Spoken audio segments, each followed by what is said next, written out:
داغين بعد حديث الفصل الثاني كي عن أبي أمامة رضي الله عنه أبو أماموي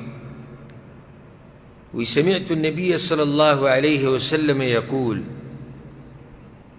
ما دا پیغمبر صلى الله عليه وسلم دا خبر اوریدلی دا من اوى الى فراشه طاهرا سوک چی د شپې ودشي خپلې طلایي له لاړ شي طاهرا د اودس په حالات کې داسې حدیث موږ سره مخکې هم تېر شوی دې ته نږدې و د طهارت په حالت کې څنګه یې تیمم کړی دی او یې چاردام کړی په اوبو باندې وذكر الله او الله یې را یادو د الله ذکر یې کو هغه اذکار یې وي چې کوم د شپې دي عام ذکر یې د الله کو حتى يدركه النعاس خوب پی راغی د الله په ذکر کې مصروف او څه پی راغی خوب پی راغی لم يتقلب ساعة من الليل يسأل الله فيها خيرا من خير الدنيا والآخرة دا سړی چې وده شو